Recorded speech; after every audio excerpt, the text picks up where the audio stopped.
Hello and good morning, good afternoon, and a very good evening to you. The people for you, people today hope you're feeling grand and all is well in your world. Hello there, everybody.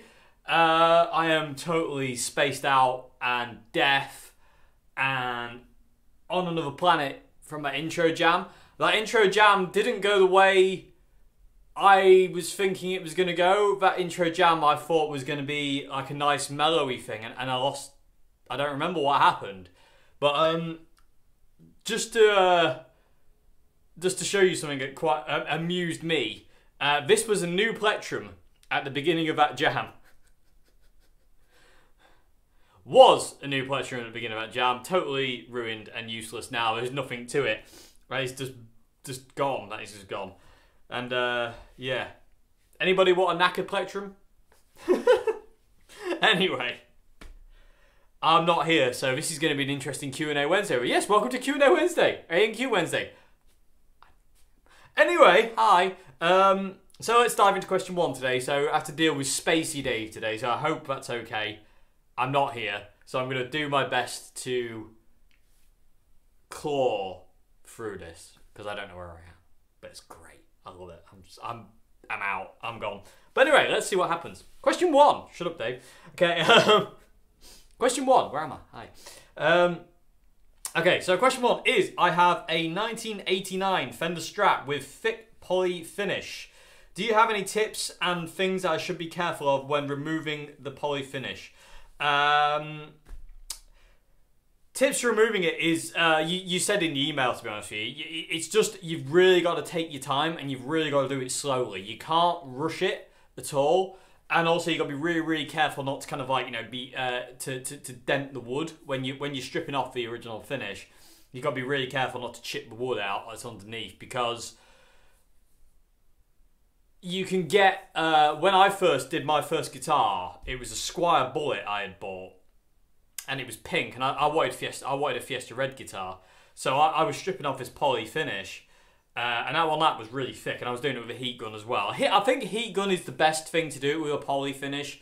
You can get certain kind of things that will, certain like paint, like poly and kind of lacquer strippers that will do it, but I wouldn't really recommend it, because sometimes they can just make an absolute mess, and also it can stain the wood, and then you have to sand the guitar for hours to try and get the stain out. So heat gun is the best way to go with a poly finish, definitely. But when I first time I stripped a guitar with a heat gun, it happened very too quickly that I decided to go, oh, this is easier, and I was just kind of jabbing at it like this, and all of a sudden you realise, you know, you're taking gouges out of the wood, you know, and you're like, oh, you know, and I had to go for, I had to do a lot of filling on that guitar before I sprayed it. I had to do a lot of wood chip filling, where I just kind of gouged the wood out. So yeah, I mean, the key is to take your time, have a nice, you know, the scraper you're using to get the finish off needs to be sharp as well. Blunt won't really do it. It just doesn't it makes it harder, makes it more hard work. So if you have a nice sharp kind of scraper, it works really well.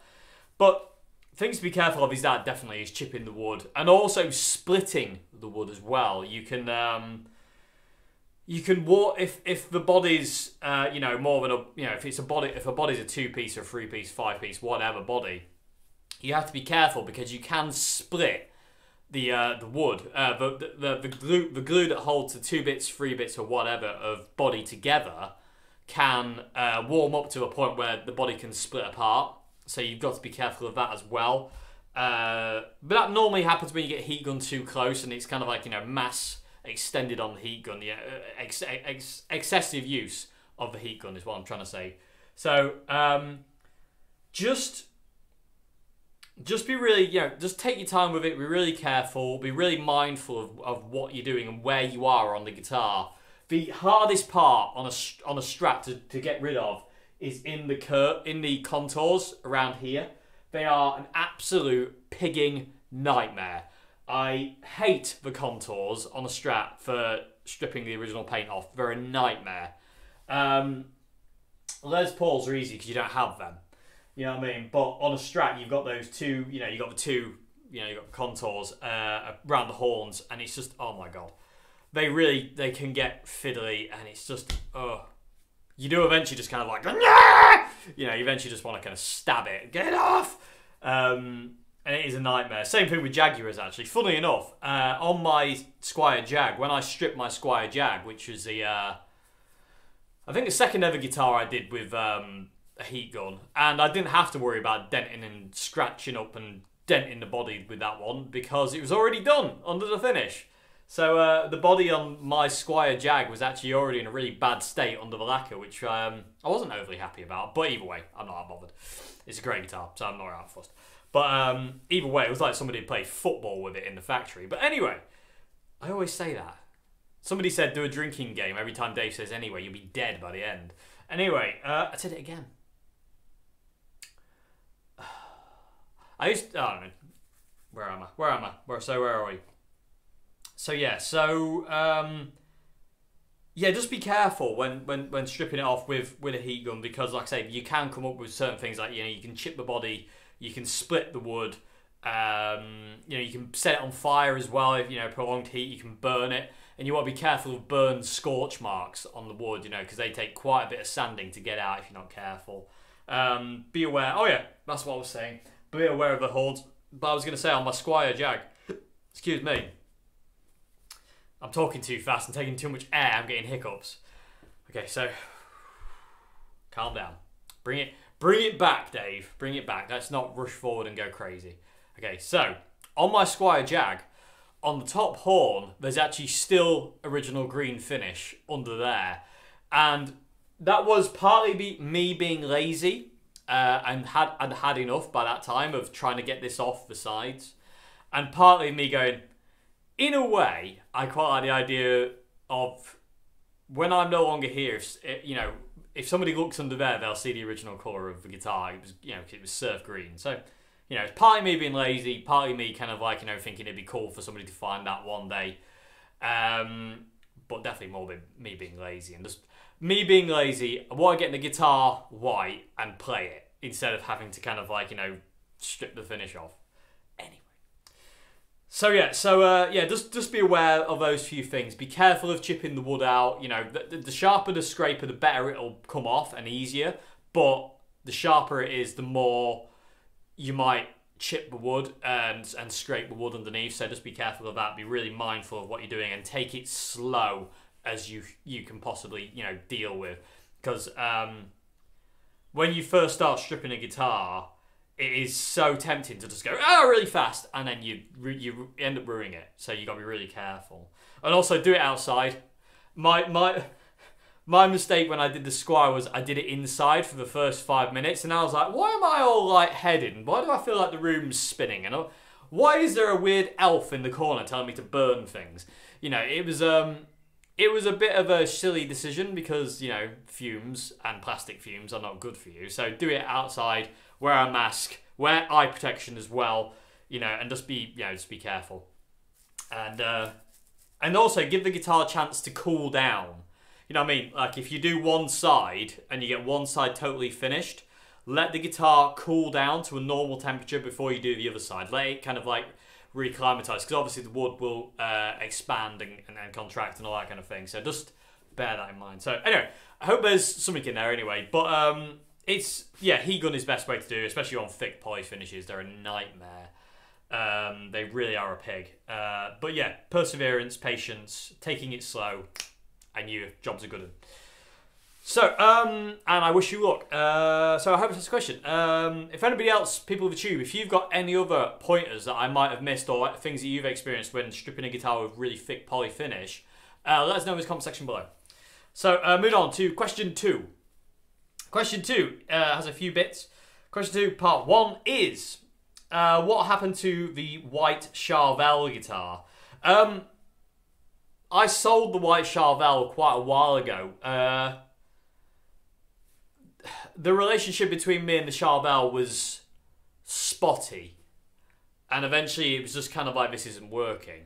We had a bit of a funny, click. It was initially playing it, I was like, this is really nice, and I really wanted to keep that guitar. I really wanted to keep the Charvel, because I love the name Charvel, and I've always wanted to own a Charvel, just because they're so cool. And this one was amazing. I really loved this guitar.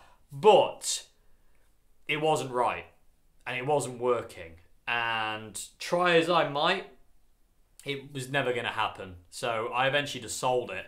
And I don't regret selling it. That is one good thing that kind of came out of that. It's one of those guitars that I knew I had to sell and don't regret it because I knew it wasn't working out. You know what I mean? The relationship between me and the guitar, it just wasn't there. There was no click.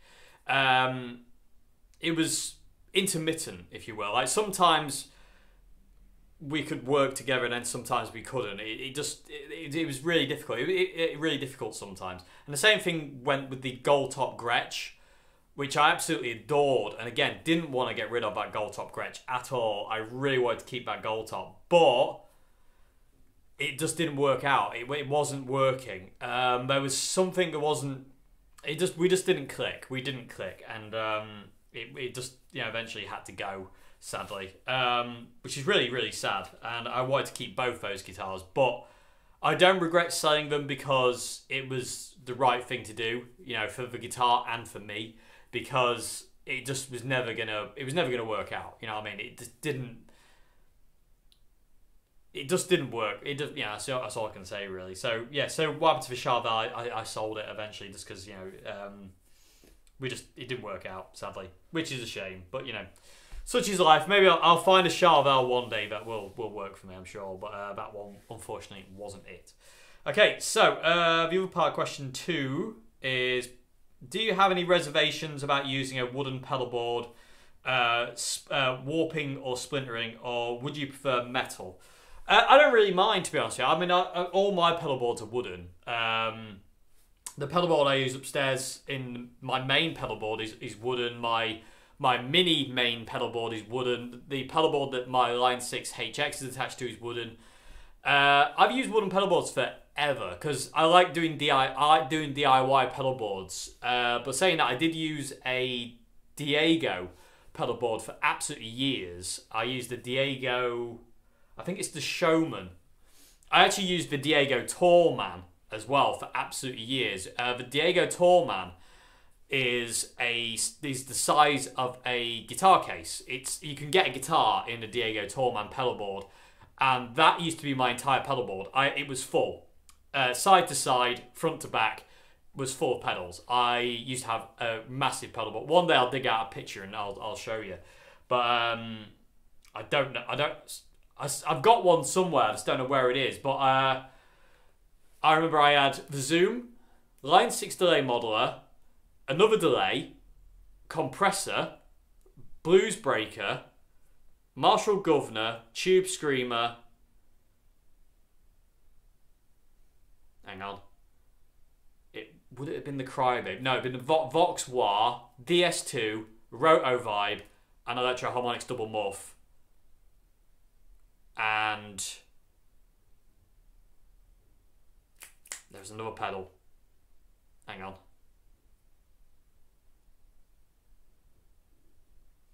I had another pedal on there as well, and I can't remember what it was. No,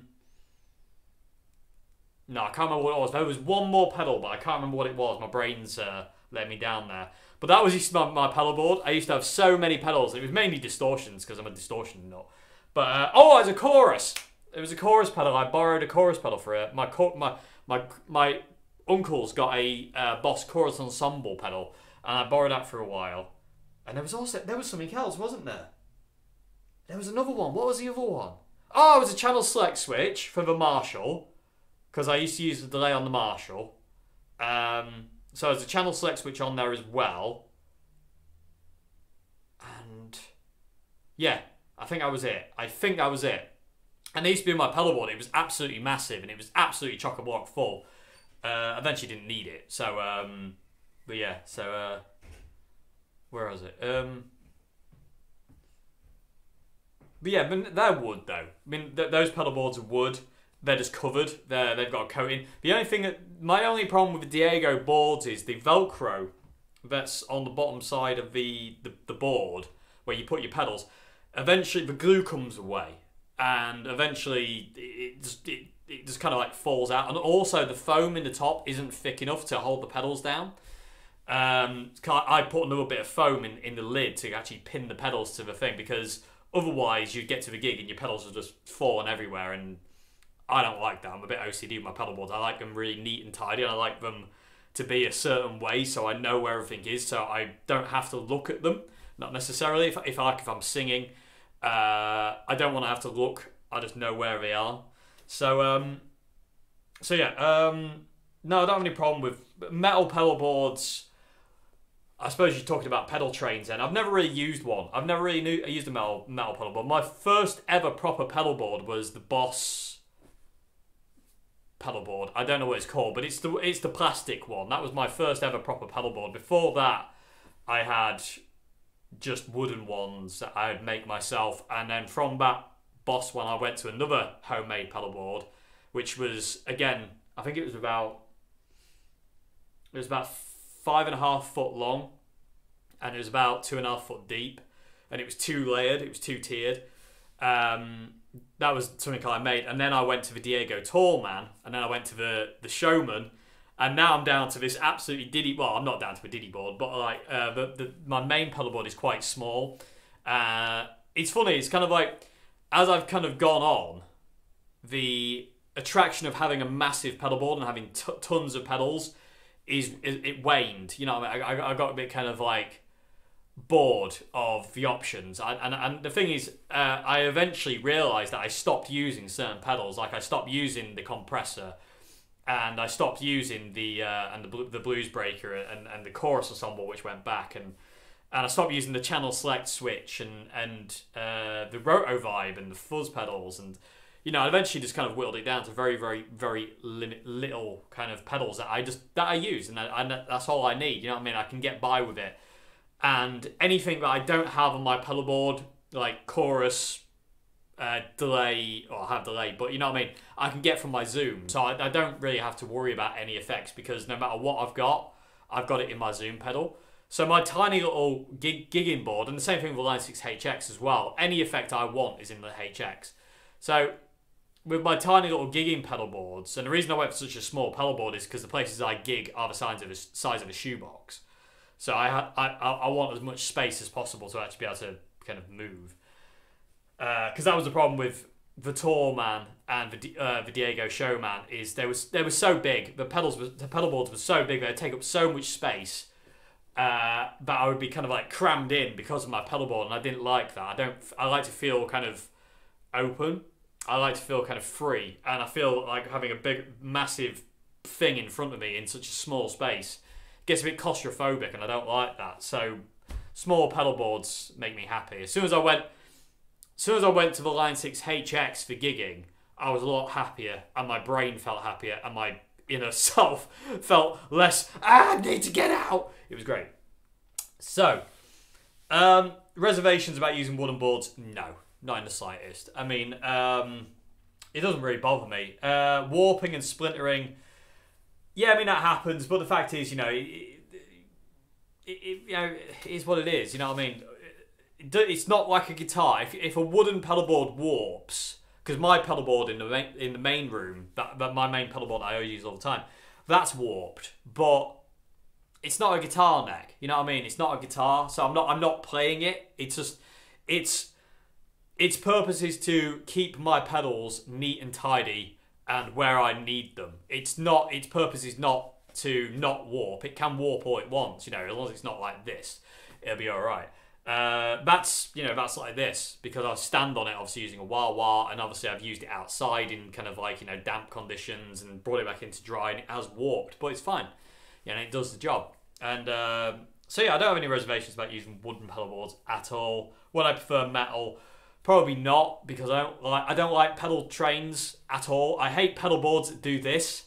Pedal boards are flat to me. I've tried pedal boards that go like this, and I hate them. I absolutely hate a slanted pedal board. I mean, you could say the HX is a slanted pedal board, but not in that traditional sense of a pedal train. And also having a wah-wah pedal on a slanted pedal board is a big no-no, I think, because it puts your foot at a bad angle, and I just don't think it's good for you. Which is why I was so happy with the Zoom G5 here, when I realised the wah-wah pedal, the expression pedal on the side acts like, you know, when it's toe down, it's flat, and when it's back, it's like in a normal wah position. Whereas on a pedal train, you know, toe down is that, and heel down is that, and it's just like, nope. And I can't manipulate a wah properly. I don't think you can manipulate a wah-wah pedal or an expression pedal properly on that angle. You know, I think it's a hindrance because your foot doesn't go that way. I don't know. Anyway, my 5 pence worth, whatever that's worth. So reservation about using wood. No. Would I prefer metal? No. I think wood looks prettier. I really love the pedal board I made in my main room. That will always be my main pedal board because that's where I'm happy. But would I want a metal pedal board? Not really. I mean, I don't see the point. And again, most metal pedal boards, like I say, I like the pedal train, the angles, and that's just a no-no for me. I just don't like them. I know they're neat and tidy, but I just don't like the look of them. I don't know. Maybe one day, if I ever get into kind of the realm of touring, which will probably never happen because I'm in England. Maybe. I don't know. We'll see.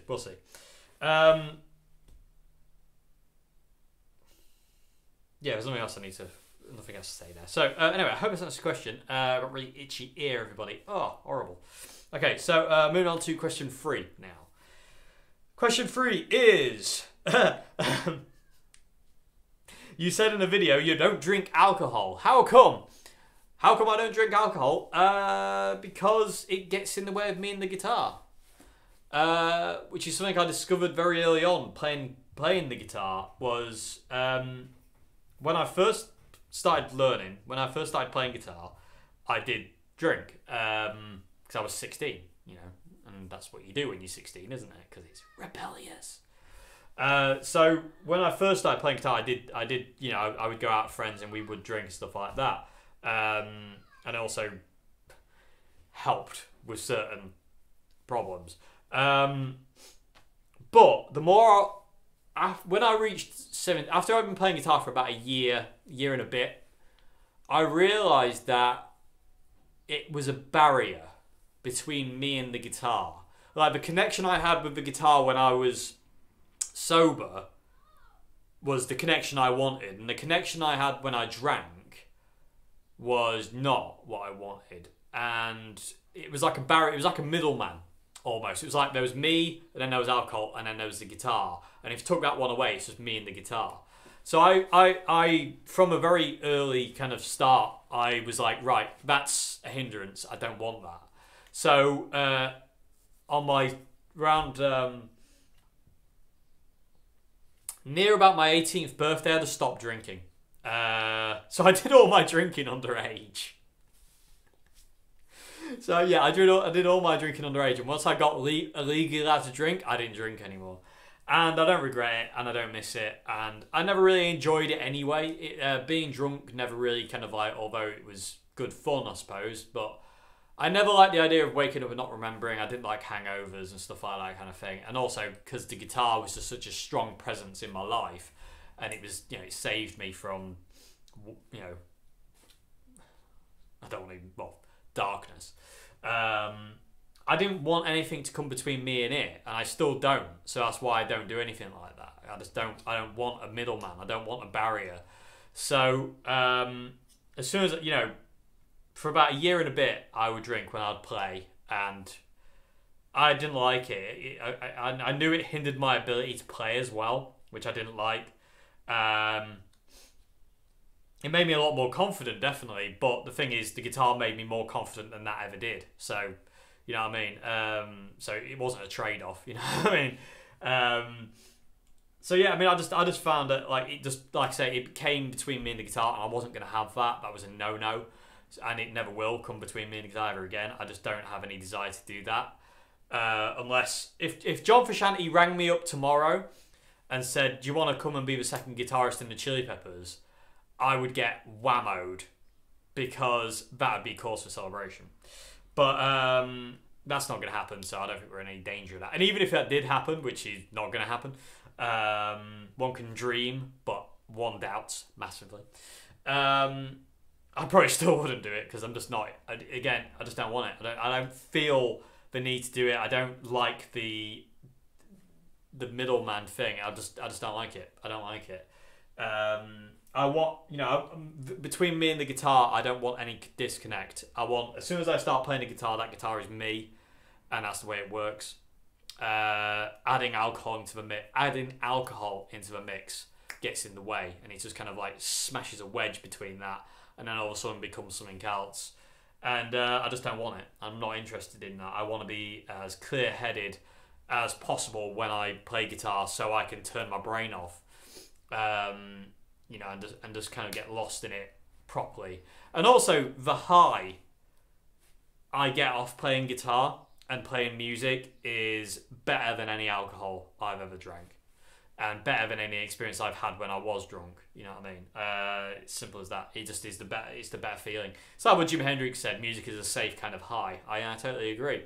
Apart from when you get hit in the face with your guitar. That's not so safe. But either way. But yeah, so why don't I drink alcohol? That's why it comes between me and the guitar. It's a middleman, and I'm not having that. So yeah, bye alcohol. I don't miss you, and I don't need you. I have the guitar, which is better. So that's why I'd love that. I'd love that more, and I just don't need that thing. There have been times though where if I've been in a particularly kind of like down mood or something like that, it's just like you just feel like oh, I'm just gonna get whammoed. But I never cave to that because I'm just like, no, I'll just go and play guitar instead, and that works. So but yeah, thanks to these things, I'm happy. So I don't know about your question. This is a question. Can you invite your brother and dad on your videos? Yes, one day. I don't know about my brother. He's a nightmare. He's in my videos. He's in the live videos, but maybe one day. Maybe one day I might get him and film him secretly when he doesn't realise. I don't know. Maybe one day, yeah, hopefully. Fingers crossed. Yes, yeah, definitely. And also, he said, can you do a house tour? I don't know about that. I don't know. I don't know, that seems a bit weird. I don't know. People of the tube, I put this to you because I don't know about this one. I don't know. Do you want to see a house tour? It's a bit weird. Is it not? No. Draw a house tour of my dad's house. Let me know. Comment section below. Anyway, so it'd be a bit like that weird MTV Cribs program, which is a bit creepy and a bit strange, and I never really understood the concept of why you'd want to see inside somebody's house. But yeah, I don't know. But yeah, I mean, if there's enough requests, I'll do it. But it's a bit strange to me. It feels a bit weird. It's just, I don't know. There's just something not quite right about it. I don't know. But that's me. I don't feel uncomfortable about doing it, but I do it at the same time. It's like a real kind of split. But yeah, I don't know. Maybe one day. I don't know. But we will see. So yeah. So how about the question? Moving on to final question of the day. Question 4. Question 4 has multiple parts. So let's dive in. So question 4A is, what are your thoughts on the Rickenbacker 6 and 12 string guitars? Not a fan. I've tried a lot of Rickenbackers. Norman at Old Hat loved Rickenbackers, old Rickenbackers, new ones. If it said Rickenbacker on it, he wanted it. I never liked them. I've demoed a few, and I've played a lot of them, but I never liked them. The 12 strings, they sounded good. Actually, I know the 12 string sounded good. I didn't like the 6 string sound at all. It just didn't click with me at all. The 12 string sounded cool. And they're strung weirdly. Rickenbacker 12 strings are the other way round. So on a normal 12 string, I don't know if I can get mine without breaking anything. Yay! Okay, so on a normal 12 string, you have the octave high string above the actual normal string. So on the lower you've got the octave string, and then you've got the low string. So that gives you that sound. On a Rickenbacker, it's your way around. So you have the low string E, so you have the normal E string, and then you have the octave string. So they're reversed. And I don't know why Rickenbacker did that. Maybe they were just trying to be different. I don't know. Now I've got a 12-string in my hand. I want to play it. But yeah, so... but I never liked them. I didn't like the feel of the necks. I didn't like the bodies, the way they felt. I didn't like the sound of the 6 strings. The 12 string sounded wicked, just because they remind me of Jeff Buckley. That was the only reason I liked it. But yeah, they're not really for me. They're not really my kind of guitars. And you said, like, you know, a lot of my heroes would use Rickenbackers. Yeah, that's very true. But for me, they're just no. They're not a guitar I would ever play or use. Maybe in the studio. If I was in a studio and there was like an electric, if I was a Rickenbacker 12-string there and I wanted like a 12-string sound, I'd use that. But I'd never really. I'd much prefer anything else. I'm just not a Rickenbacker fan. They are great guitars, don't get me wrong, and they're very iconic guitars. But for me, they never worked. They just never worked, and yeah, I just didn't like them. Not for me. So that's thoughts on Rickenbackers. People of the Tube, what are your thoughts on Rickenbacker guitars? Do you like them, love them, loathe them? What is it? Let us know in the conversation below. Okay, so the second question, I didn't know this. I knew the song, but I didn't know what it was called. The second part of question 4 is, what are your thoughts on the song Marquee Moon and the solo? I mean, I don't really have any thoughts on it. It's not a song I've heard a lot of. So I don't really have any thoughts on it. Any thoughts I have on it would be not valid because I don't listen to the song. So I'm not really a fan of the song. It doesn't really do anything for me. I can't feel it. So it's not really anything for me. Good song, but it just doesn't do anything for me. So I haven't really got any thoughts on that song, to be honest with you. And the solo, it doesn't really do anything for me. It doesn't go in. It just ricochets off and bounces off. So... yeah, it's not there for me, sorry. So sorry, very quick answer on that one, but I haven't got anything to say about it. Certain songs don't connect with me, and when songs don't connect with me, I don't remember them, or I had to go back on, and I was like, Marquee Moon, what's that? So I went on, and I was like, oh, that song, I remember that song, but I don't remember it, and it's not something I'll listen to be honest with you. It just doesn't connect, if that makes any sense. So yeah, so moving on to your next part is, can you recommend a good acoustic preamp pedal? Now, this is where I'm definitely going to need your help, people of the tube, because I have no idea what a good acoustic preamp pedal would be. I would always recommend, if you're going to play acoustic, get a really good acoustic guitar amp. And I highly recommend the Marshall, the AS50R. There's one sat over there. And that's what I play. If I play my acoustic, like... live or amplified in any way, shape or form, I will never not use that Marshall, because I've tried a lot of I've tried a lot of acoustic amps, and I still come back to that. I still believe that Marshall AS50 is the best sounding acoustic amp in the world. I've tried certain others. I've tried Fishman. I've tried I think. Was it a Laney? I don't think it was a Laney. I can't remember what it was. We had a few in Old Hat, a few acoustic amps in Old Hat, but it didn't. None of them really sounded that good. What's the T? What's the other one? I forget what it is. I want to say TDK, but that's not it. There's another one, but it's like a cube. A lot of acoustic guys use them, but for me, the Marshall AS50's VR is just stunning. Stunning acoustic guitar. The DI sounds amazing.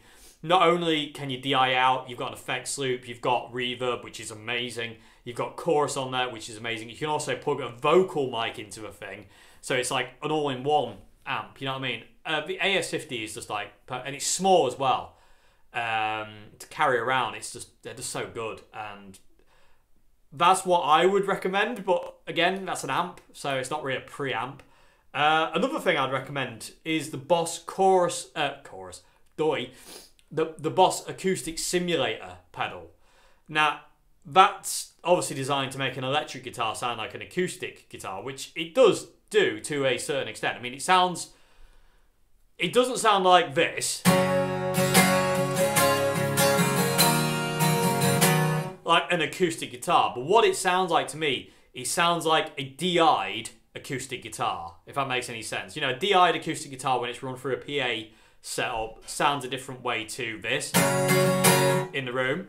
So that's what the acoustic simulator pedal does. It sounds like a DI'd, like, acoustic kind of guitar. It doesn't sound like a mic'd up acoustic or a natural acoustic sound.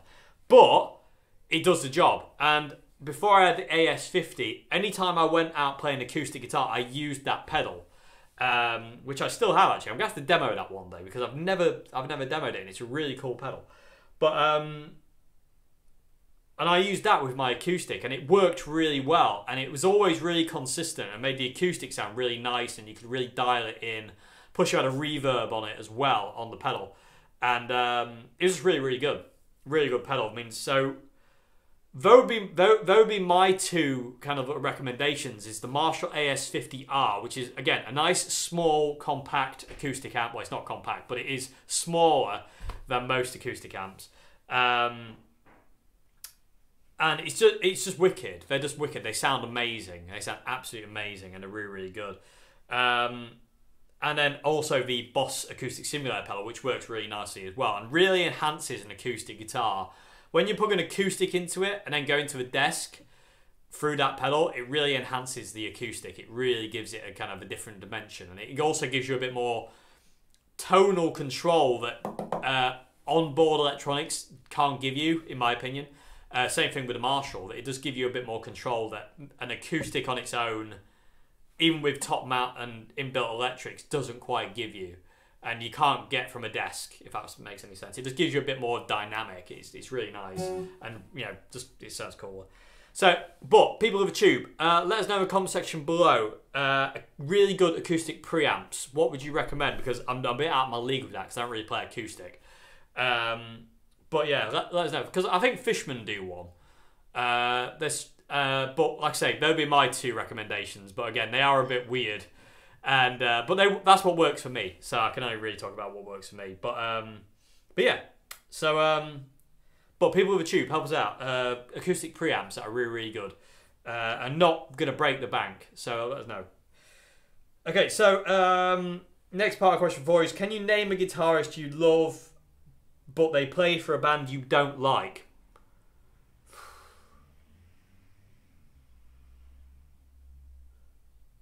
No, I can't. No, I can't. Player that I like who plays for a band I don't like.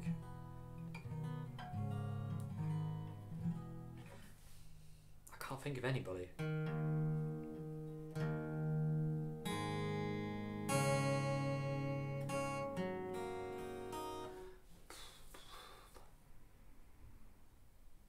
Tuning helps me think. I can't think of anybody.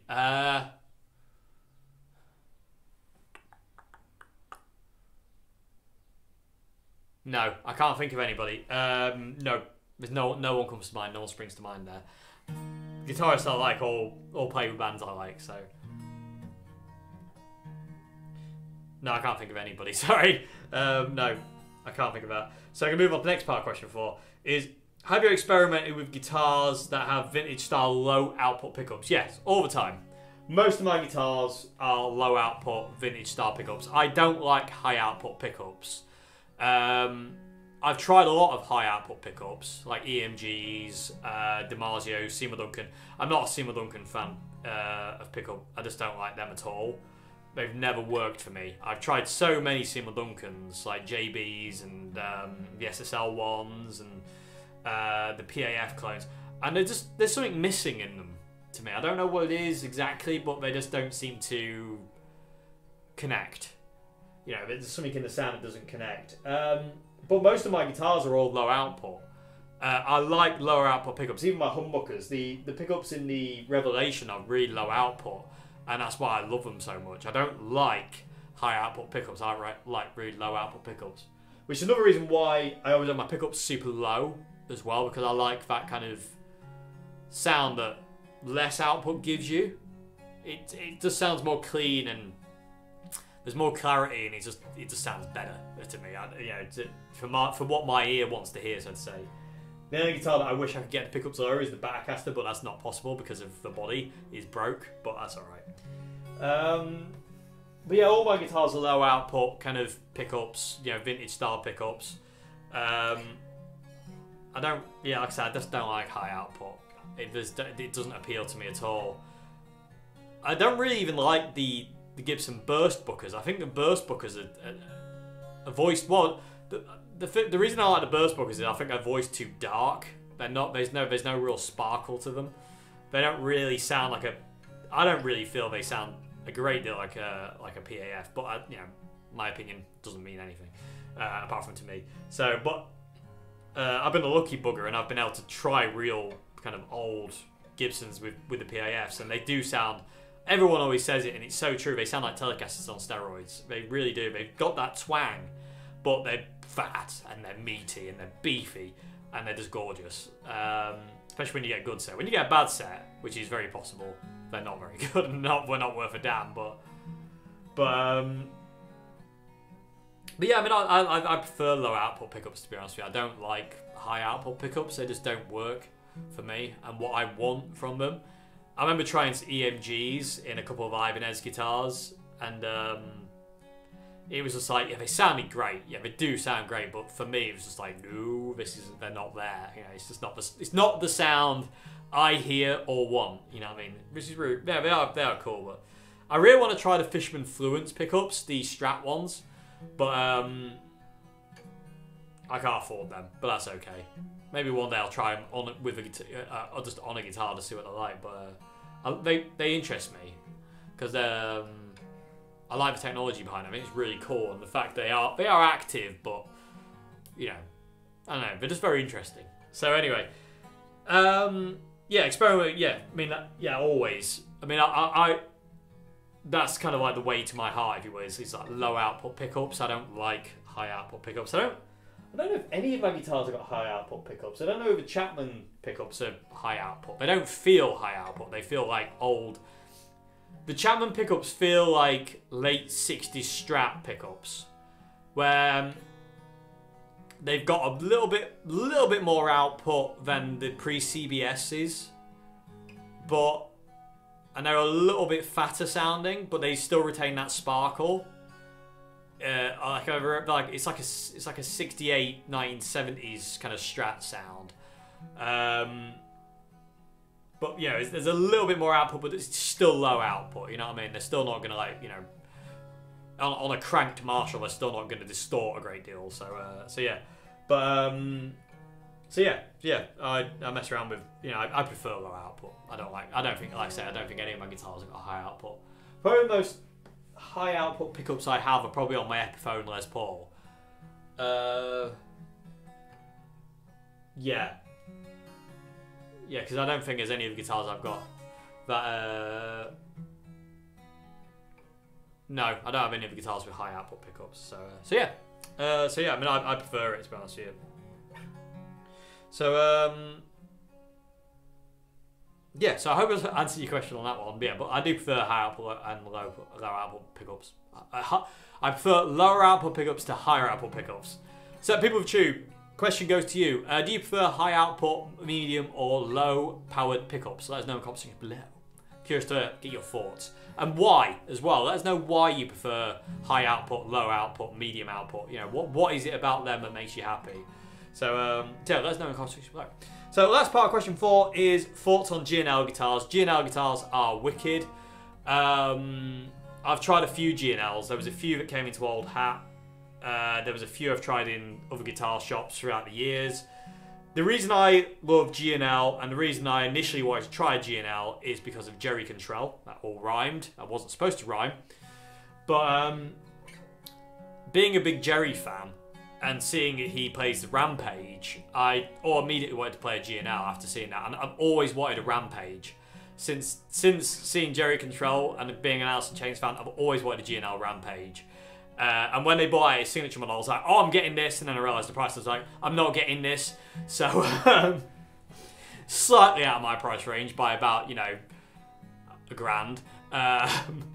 It was so expensive, and there's no way. But that is the... If I was to get any G&L, it'd have to be a Rampage. I think they're so cool. A single pickup, so cool. But, and again, being a Jerry control nut, they fascinate me. So, and I'd like a guitar like that. I would like a guitar, like just a simplistic rock guitar, one pickup. I think Jerry used, I think originally it was a Motor City pickup. And then it was a Seymour Duncan later on. I'm pretty sure it was Motor City, but originally, and then he went to Seymour Duncan later on. But yeah, I think the initial kind of facelift sound is Motor City, but I could be wrong. I forget offhand. But yeah, G&L guitars are great. They really are great. I love the headstocks on a G&L guitar. They look so cool, and I like the weird pickups and strange look of the pickups on certain G&Ls. They're so cool. So yeah, love G&Ls. So yeah. So there we go, everybody. That's Q&A Wednesday. Hope that's the question okay. If you want to submit a question for Q&A Wednesday, description box below has the email link. And if it says .com, it's not .com, it's .co.uk. I am an idiot sometimes and I put .com because I'm not thinking straight. So it's .co.uk on the end of the email, just in case I screwed that up again. So yeah, anyway, but yeah, I hope answer questions okay. I hope you enjoyed this vid, and I'll see you again on Friday for another one. Yeah, is there anything else I need to say? No, there's nothing else I need to say. So thank you very much for watching, everybody, and I will see you again on Friday. Have a great morning, afternoon, and good evening. And how about a bit of 12 string to play out with?